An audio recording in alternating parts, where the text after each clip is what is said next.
a hot take. South Park, Panderverse.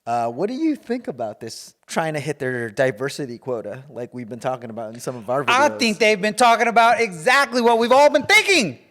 So fucking stupid. They've hit it. South Park hits it out of the fucking ballpark again. It's dude. nice to see everybody reacting exactly the same way you thought they were.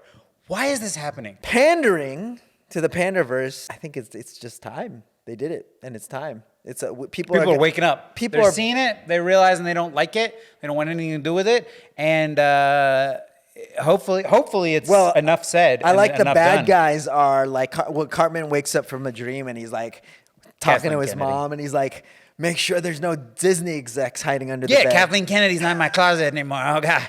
Oh no.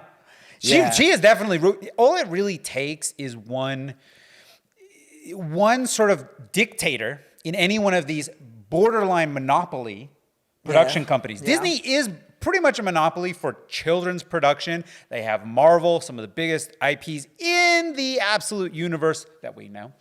And when one person at top has some main directive that filters all the way through, not only can it cause social damage to just the group of people watching it, but the narrative opens up to a lot of other people out in the world because these people have an effect over the entire world. Everyone knows who Disney is. They know the movies. They watched them. They've watched them since they were a kid. There's generations now who know this company and have gone to this company time and time again for entertainment.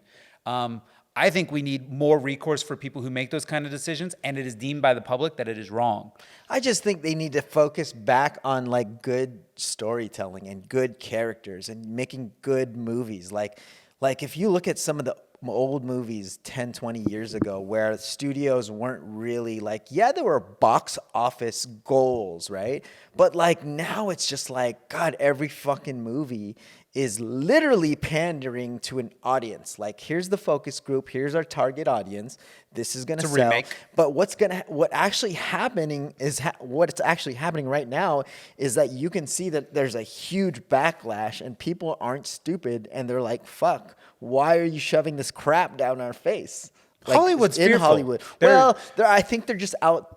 They're like lost. Lunch? They're lost right now. Well, yeah, I mean, they're lost, but they've always run mildly off of fear. This is what sequels are, okay? You run a sequel because the first one did good and you're almost guaranteed to make some money, right? Their business, make money. They're not trying to make beautiful art. Don't get this wrong. The people who own the production companies want to make as much money as humanly possible. They just do it and it's very hard for them to pivot. Well, here's their job used to be find creative people, find talent, let them do their job, support them, and you reap the profits for supporting them. That was kind of the directive for a very long time.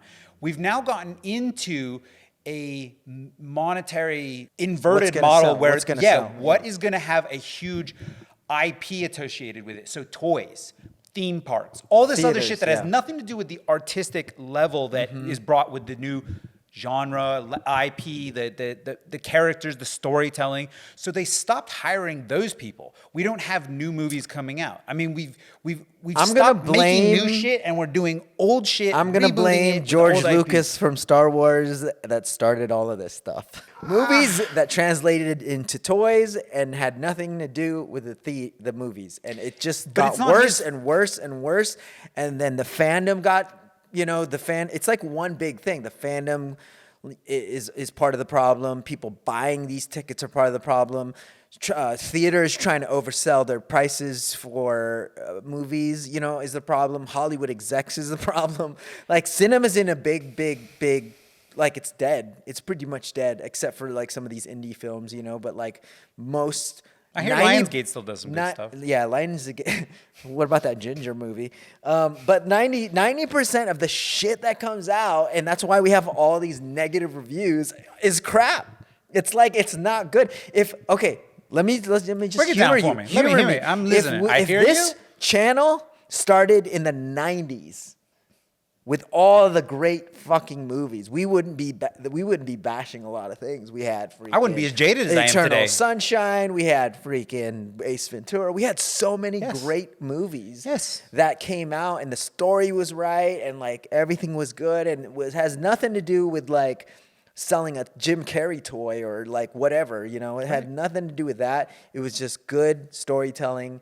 God, even if like some of the bad movies in hindsight are good now, like some of the Adam Sandler movies, like back in the day, I watch them now. I'm like, this is great, compared to Solid whatever crap we entertainment. have right now. Yep, it's very sad.